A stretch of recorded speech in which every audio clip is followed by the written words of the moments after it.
Okay, just a few side effects. Bleeding, headaches, nausea, bloating, increased blood pressure, complications, blood clots, heart attack or stroke, liver disorders, sexual dysfunction. That's backwards. And it's a carcinogen by the World Health Organization. What's the line? But other than that, Mrs. Lincoln, how did you enjoy the show? Yeah, exactly. Okay, so I'll say a positive on this. I think because of this, I know we're Catholic, and the Catholic Church is the only one that officially teaches against contraception. Now, it used to be all of them until 1930. But there's a trend here because of what we just listed. We're healthy in these days. Like, we're not healthy. We want to go eat Rudy's right now or after this. Right now. Right. Yeah, exactly. This is over.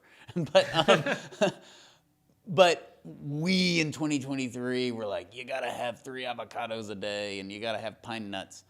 So this health craze has been good for the turning against contraception because all these women are like, what is all this garbage we're putting into our body, all these hormones? The hormones in the wastewater are impacting fish populations. They're trans fish. They've proven this. We got binary fish now.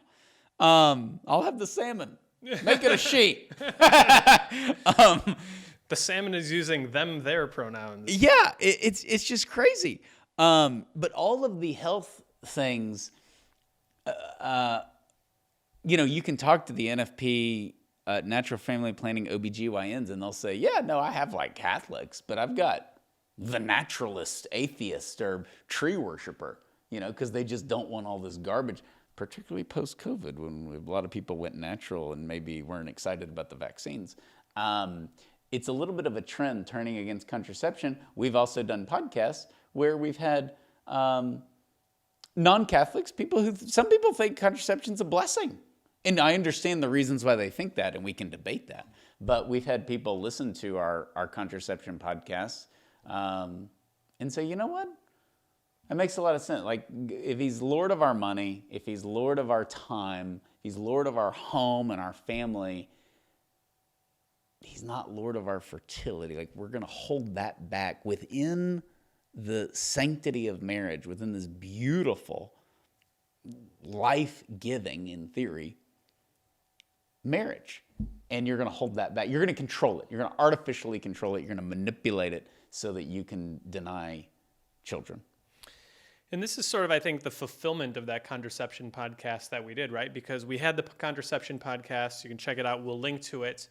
And Hannah listened to it, and she's like, you know what? In my marriage, I think this is right. We're going to avoid it. We're going to not practice contraception. She had a beautiful baby after she got married, which is wonderful. But she made the great point when we had her on the podcast where she said, look, as people of faith, as Christians, we all know the sexual revolution is a disaster. How can we condemn all of it, but then accept the central premise of the sexual revolution, which is contraception? So I think this puts a bow on it. We're going after not just abortion, not just contraception, but the whole package is evil, and it's making people miserable, whether they like it or not. It's not making them more happy.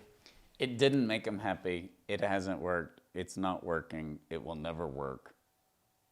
We got to move on. It's awful. It's awful.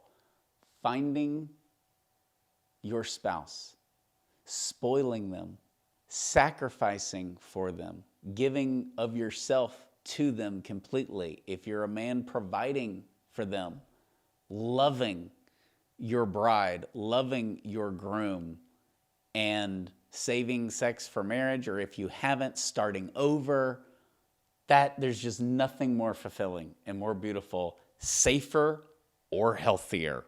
It's not us, it's the statistics, and we all know that. And not to mention the elephant in the room, which is just the beautiful, tremendous peace and joy that come with giving yourself to one person